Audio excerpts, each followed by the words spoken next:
Hi there. My name is Madison Parker, and I'm about to tell you how I went from being the family disappointment to, well, you'll see. I grew up in a suburb outside of Boston in a family that always valued success above everything else. My father, Richard, built his accounting firm from scratch into one of the most respected in Massachusetts. My mother, Diane, managed the firm's operations while maintaining her image as the perfect suburban housewife. Then there were my siblings, my older brother Jason, the Stanford graduate working on Wall Street, and my younger sister Amber, the pre-med student who could do no wrong.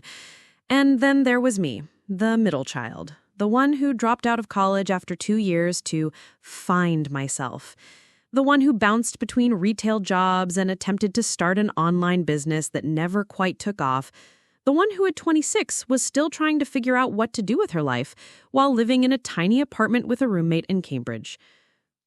Madison, when are you going to get serious about your future? My mother's favorite question at every family dinner. She'd ask it while passing the potatoes as if inquiring about the weather. You know, I could get you an interview at the firm. Starting in the mailroom isn't glamorous, but it's a foot in the door. I'd smile and nod, pushing food around my plate while Jason talked about his latest promotion or Amber shared news about her perfect GPA. This was our family dynamic. They were the successes, and I was the project they hadn't quite figured out how to fix. Last month, during our Sunday dinner, my mother cleared her throat in that way she does when she's about to make an announcement. "So, we've finalized the details for Cabo this year," she said, her voice bright with excitement. "The resort upgraded us to Ocean View Suites since it's our 5th year going back." Our annual family vacation to Cabo San Lucas had been a tradition for years. It started when Jason graduated from college, a celebration that turned into a yearly event. Despite my financial struggles, I'd always managed to save enough to join, even if it meant eating ramen for months beforehand. "When do we leave?" I asked, already mentally calculating how much overtime I'd need to pick up at the coffee shop where I worked. The table went quiet. My father suddenly became very interested in his wine glass. My mother's smile tightened. "Well, honey, we were thinking that perhaps this year it might be best if you sat this one out." I froze, fork halfway to my mouth. "What?" "Honey, these trips are expensive, and you don't have money anyway to pay your share. We thought it would be better if you focused on getting your life together instead." My father nodded. "You should be thinking about your career, not beach vacations. Fix your life first, then worry about luxuries." Jason wouldn't meet my eyes, but Amber jumped in. "Plus, it would be kind of embarrassing, Maddie. The resort is super exclusive this year and, well, you know." I knew exactly what she meant. I wasn't the kind of daughter they wanted to show off. Not in my thrift store clothes and with my barista job. "I see," I said quietly, setting down my fork. "When do you leave?" "Next Friday," she replied, already moving on. "Now who wants dessert? I made my father's favorite cheesecake." As they continued talking about snorkeling excursions and spa packages, I sat there, invisible. But what my family didn't know, what they had never bothered to ask about, was that for the past 2 years, I had been keeping a secret. A secret that was about to change everything. That night, I went back to my apartment and looked at the email that had arrived that morning, the one I hadn't told anyone about yet. The one that was going to be my ticket to showing my family exactly who Madison Parker really was. I picked up my phone and made a call. "Hey, it's me. Remember that plan we talked about? I think it's time." 2 years ago, I hit rock bottom. I was working 3 part-time jobs, barely making rent, and feeling like the family failure my parents always implied I was. One night, after a particularly brutal family dinner where my father had lectured me about wasting potential, I found myself sitting on the floor of my apartment, surrounded by past due bills. That's when I opened my laptop and started scrolling through job listings, desperate for anything that paid better than minimum wage. And there it was, a content moderation position for a tech startup called Viralverse. The pay wasn't great, but it was steady and I could work remotely. I applied without much hope. To my surprise, I got the job. For months, I spent my days reviewing user-generated content, flagging inappropriate material, and learning the ins and outs of what made content go viral. It wasn't glamorous, but I was good at it. Really good. 6 months in, I noticed patterns in the content that performed best. I started keeping notes, analyzing trends, and developing theories about algorithm optimization. One night, after my shift, I drafted a detailed proposal and sent it to my supervisor. 3 days later, I was sitting across from the CEO explaining my ideas for a new content strategy. He said, "This is impressive. Where did you learn to analyze data like this?" The truth is, I'd always had a knack for patterns in people, understanding what makes them tick, what catches their attention. It was a skill my family had never valued because it didn't come with a prestigious degree attached. Within weeks, I was promoted to the strategy team. 6 months after that, I was heading my own department. And a year later, just as my family was planning their Cabo trip without me, I was being offered a partnership position in the company that had just secured its Series B funding. The morning of our family dinner, I had received the email confirming my equity package. Viralverse was now valued at $220 million, and I owned 3% of it. I was worth more on paper than my father had earned in his entire career. But I hadn't told my family any of this. Not about the job, the promotions, or the money. Why? Because part of me wanted to prove myself completely before facing their judgment. And another part, the part that I'm not proud of, wanted to see their faces when they realized how wrong they had been. The Monday after the dinner, I walked into the sleek downtown office of Viralverse, nodding to the receptionist as I made my way to my corner office with its view of the Boston skyline. My assistant Trevor was waiting for my coffee. "Morning, boss. The team's ready for the strategy meeting whenever you are. And Jake called. He's confirmed for dinner tonight." Jake, my other secret. The company's brilliant lead developer who had become much more than a colleague over the past year. The man my family had no idea existed. "Thanks, Trevor. Tell him I'll be there in 5. I replied, settling behind my desk. I opened my laptop and pulled up the Cabo Resort's website. The same resort my family was heading to on Friday. I clicked Book Now and selected the Presidential Suite, the one above the regular ocean view rooms my family would be staying in. Then I picked up my phone and called Jake. "Hey, how do you feel about a spontaneous trip to Mexico next week?" His laugh warmed me through the phone. "With you? Anywhere. What's the occasion?" I hesitated for just a moment. "It's time to introduce you to my family. And it's time they met the real me, too." After booking the suite and arranging for time off, the perks of being a partner includes setting my own schedule, I made one more call to my old college roommate, Sophia, who now worked as a personal stylist in New York. "I need a wardrobe," I told her. "The kind that makes people stop and stare." "Finally ready to show off?" she asked. She was one of the few people who knew about my success, having stayed close even when I was at my lowest. "Something like that," I replied. "I'm thinking resort wear, business casual, and at least one outfit that screams, 'I'm worth millions.'" "Consider it done," she laughed. "Send me your sizes and your credit card. This is going to be fun." As I hung up, I felt a twinge of guilt about the theatrics I was planning. Was I being petty? Probably.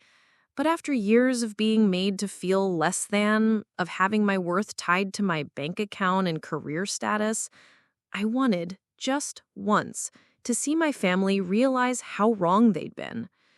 What I didn't anticipate was how this revelation would unravel years of family dynamics, or the secret my father had been keeping that would come to light as a result. The flight to Cabo was smooth, but my stomach was in knots. Jake held my hand the entire way, his thumb tracing reassuring circles on my skin. "You know, we could still back out," he said as our plane began its descent. "Head to Cancun instead. Avoid the whole family drama." I smiled. leaning my head on his shoulder. Tempting, but I've spent too much on new clothes to turn back now. He laughed, kissing the top of my head. Fair point. We landed and took a private car to the resort, the same one where my family had been enjoying themselves for 3 days already. According to my mother's social media posts, which I never thought I monitored, they were having the most divine time without me. The resort was everything the website promised. Pristine beaches, swaying palm trees, and architecture that blended luxury with local charm. As we checked in, the manager himself came to greet us. Miss Parker, Mr. Bennett, welcome to Cabo Azul Resort. We're honored to have you staying in our presidential suite, he said, his manner deferential in a way I wasn't used to. Your luggage has already been taken up, and we've arranged for the private dinner on your balcony this evening, as requested. Jake raised his eyebrow at me. Private dinner? I whispered. A surprise. For later. We were escorted to our suite, which was more like a private villa perched above the main resort. Floor-to-ceiling windows offered panoramic views of the ocean, and the private infinity pool seemed to merge with the horizon. Madison, Jake breathed, taking it all in. This is excessive. I know, I admitted, but for once in my life, I wanted to do excessive. After settling in, I changed into one of Sophia's selections, white linen pants, a silk halter top in a deep teal that made my eyes pop, and simple gold jewelry that cost more than my first car. Jake whistled when I emerged from the bedroom. You look like you own the place, he said. That's the idea. I took a deep breath. Ready to meet the Parkers? According to the resort app, which showed activities around the property, my family was currently at the main pool area. We made our way down, my heart pounding harder with each step. And then I saw them, lounging in cabanas, drinks in hand, looking exactly as they always did on vacation.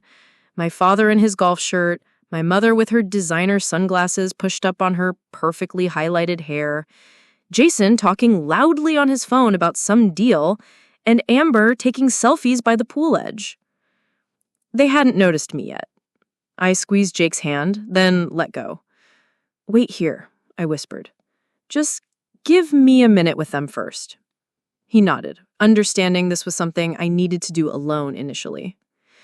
I walked toward them, weaving between lounge chairs and resort guests. My mother saw me first. Her sunglasses slipped down her nose and her mouth opened in shock. Madison, she said, loud enough to make my father look up from his Kindle and my siblings turn. Hi, Mom, I said, my voice steadier than I felt. Surprise! My father stood abruptly. What are you doing here? How did you afford it? I finished for him. Funny story, actually. Amber was staring at my outfit, her influencer's eye immediately recognizing the brands. Is that Brunello Cucciolini, and those are the new limited edition Cartier earrings? Good eye, I said, touching one earring lightly. I don't understand, my mother said, looking genuinely confused. Did you win some contest? The condescension in her voice was so familiar that it almost made me laugh. Even seeing me here, dressed like this, her first assumption was that it must be some fluke, some stroke of luck, rather than something I'd earned. No contest, Mom. Just the rewards of hard work. I took a deep breath. For the past 2 years, I've been working at a tech company called Viralverse. I started as a content moderator, but now I'm a partner. We just closed our Series B funding round. My father's face changed, recognition dawning. Viralverse? The tech analytics platform? That's a multi-million-dollar company. $220 million as of last valuation, and I own 3%. The silence that followed was deafening. Jason had stopped mid-call, phone still held to his ear. Amber's mouth hung open. My mother looked like she might faint. That's over $6 million, my father finally said, his voice hoarse. 6.6 to be exact. plus my annual salary, and bonuses. Why didn't you tell us? My mother demanded, finding her voice. I looked at her directly. Would you have believed me? Or would you have found some way to diminish it, to suggest it wasn't real success because it wasn't the kind you recognize? No one answered. They knew I was right. And there's something else you should know, I continued, turning to wave Jake over. Someone I'd like to meet. Jake approached, his tall frame and confident stride drawing looks from other poolgoers. He slipped his arm around my waist as he reached my side. This is Jake Bennett, Viral vs. lead developer, and my fiancé. My mother gasped. Fiancé? Jake extended his hand to my father, who took it automatically, still looking stunned. It's nice to finally meet you, Mr. Parker. Madison has told me a lot about your family. We're engaged? Amber sputtered. Since when? I held up my left hand where a stunning emerald-cut diamond now sat. Since last night, actually. Jake proposed on the flight down. I was going to tell you over dinner tonight. We've reserved the private dining terrace of the Cliff Restaurant. 7 o'clock. We'd love for you all to join us. With that, I turned to leave, but my father's voice stopped me. Madison, wait. His tone was different, uncertain, almost vulnerable. My mother's head whipped toward him. Richard, what are you talking about? My father's face had gone pale, and for the first time in my life, I saw fear in his eyes. The firm, it's not doing well. Hasn't been for almost a year now, he swallowed hard. This trip, we couldn't really afford it. I put it all on credit cards that are nearly maxed out. The family I'd always thought had it all together was crumbling right before my eyes. And suddenly, my grand moment of triumph felt hollow. My mother was still processing. Madison, all this time, you've been successful, and you never said anything? Would it have mattered? I asked honestly. Would you have seen it as real success if it wasn't the kind you understood? She flinched, recognition flashing in her eyes. I don't know. Amber stood up suddenly. This is ridiculous. We've been treating Maddie like she's a failure for years, and it turns out she's the only one of us who actually has her life together. Meanwhile, Dad's been lying about being broke. What else don't I know about my own family? Jason, always the pragmatist, stepped in. Let's take this somewhere private. We're creating a scene. He was right. Other resort guests were pretending not to watch the family drama unfolding. Our suite has plenty of room and a private terrace. 20 minutes later, we were all seated in the presidential suite's living area. My mother couldn't stop looking around at the luxurious space, while my father seemed lost in thought. Start from the beginning, I said to my father. Tell us exactly what's happening with the firm. As he explained the details, the lost clients, the market changes, the mounting debt, I listened not as his disappointed daughter, but as a business strategist, and I began to see possibilities. Your client base is too narrow. You're relying on a few large accounts instead of diversifying. My father nodded slowly. That's always been our model. Quality over quantity. But it leaves you vulnerable, Jake pointed out. One client leaves and your whole structure is threatened. What if I began an idea forming? You expanded your services to include digital financial management for tech startups. It's an underserved market. Most accounting firms don't understand the unique needs of early-stage companies. My father looked skeptical. I don't have expertise in that area. But I do, I said simply. Viralverse was a startup not long ago. I know what these companies need, what challenges they face. Jason leaned forward, his business mind engaging. She's right, Dad. Tech startups are where the money is right now, and they're desperate for financial guidance from people who understand their world. For the next hour, we outlined a potential new division for my father's firm, one that would leverage his traditional accounting expertise with my tech industry knowledge. Jake added insights about what developers look for in financial partners, while Jason contributed his understanding of investment structures. My mother watched us work together, a strange expression on her face. When there was a lull in the conversation, she spoke up. I've never seen this before. All of you working together like this, using your different strengths. She looked at me. Madison, I had no idea you were so capable. The words stung, even as they were meant as a compliment. That's because you never looked beyond what you expected to see. None of you did. I'm sorry, she said, and I could tell she meant it. I think somewhere along the way, I confused success with happiness. I wanted you to be successful because I thought that's what would make you happy. And now? She gestured around the room, at Jake, at the life I'd built without their approval or knowledge. Now I can see you found both, just not in the way I imagined. My father cleared his throat. Madison, this plan for the firm, would you really be willing to help after how we've treated you? I looked at Jake, who smiled encouragingly, then back to my family. On one condition, I said. From now on, we're honest with each other. No more pretending to be perfect, no more hiding struggles, no more judging each other's paths. I think we can manage that, my father said, a hint of his old confidence returning. That evening, we had dinner on the private terrace as planned, but instead of the triumphant reveal I'd imagined, it was something different, the beginning of a new kind of family relationship, one built on truth and mutual respect. As we raised glasses to toast my engagement, I caught Jake's eye across the table.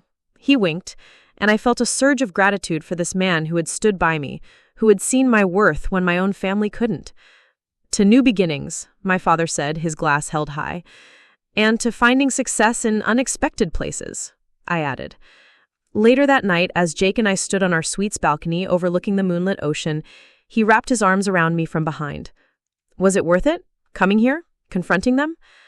I thought about the day's events, how my moment of vindication had transformed into something more meaningful, how my family's perception of me had changed, and how, unexpectedly, I'd found a way to help them when they needed it most. It wasn't what I expected, I admitted. I came here wanting to prove them wrong, to make them regret underestimating me. And now? I turned in his arms to face him. Now I realize that sometimes the best revenge isn't making others feel small. It's growing so much that there's room for everyone to stand tall together. He smiled, tucking a strand of hair behind my ear.